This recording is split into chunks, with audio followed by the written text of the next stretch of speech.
This is a reply to you, Professor Anton, again based on the comments in one of my reply videos to you. Um, for example, I think it was Donna Cade or Donna Kate, or something like that, who questioned that the distinction between an apple and an orange is as fundamental as you claimed. And you put up a link of a video. So I watched the video, and yeah, I didn't get the answer to what he was saying in that video, you know. So this is why I think it's like a runaround to tell me to go watch yet more videos of yours before I get any kind of a cogent reply on what I have seen. You know, it's not it's not a credible claim that's the problem. Um, I I do believe that the distinction between degree and kind is arbitrary, and really it's like this. We have a lot of experiences, and we are embodied. Um, and I brought this up many times. I've asked for your thoughts on theories of embodied mind from cognitive science, which I assume you are or aware of or in a way could be because it pertains so much. And I know that you value, as an academic, maybe you like there to be a body of work behind ideas that you can study. So, I have referred to where some of these ideas come from to help you with that. And I don't know if you understand about embodied mind, but the thing is with the embodied mind is that um, uh, our cognitive experience is seated in this embodied mind, and as a result, all of the universe is represented unified. And it turns out that some things,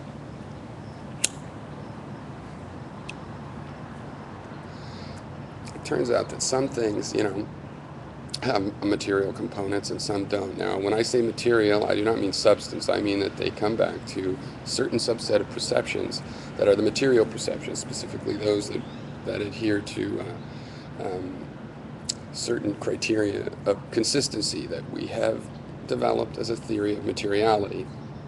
So, for example, with the flower, we see that the flower has beauty and it has a lot of carbon molecules.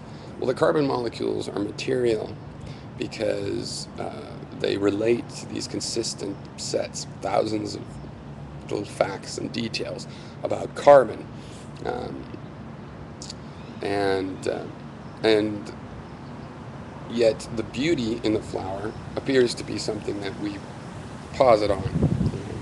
So there's more of a material component to the carbon than to the beauty. The material component of the beauty seems to be the materiality of the mind, and that we interpret certain things that way. And in terms of degree and kind, I believe it's a similar pair. That degree has a material component, right? The carbon, for example, the weight of the carbon, the atomic weight, is a matter of degree.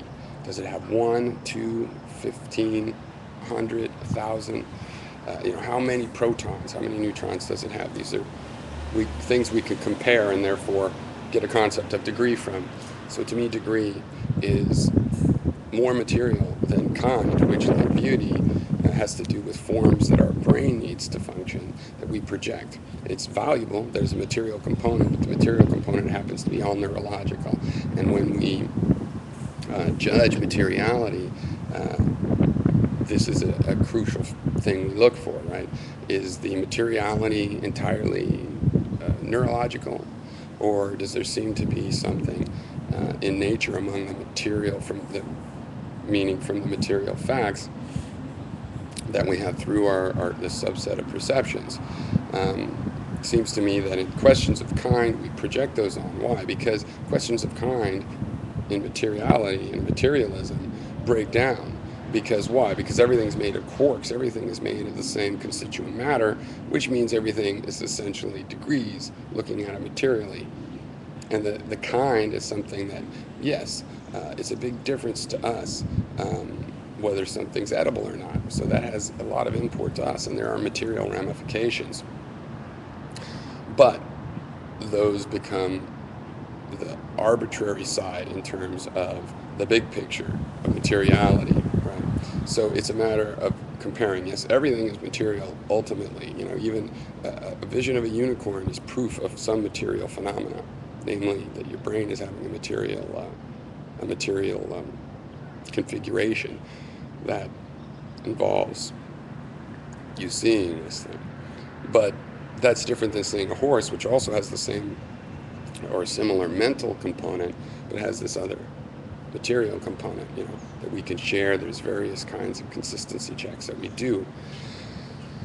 So I don't see how what I need to do is read, you know, 1,000 pages of various books in order to even engage. And we're already able to engage in this particular a discussion on this particular distinction.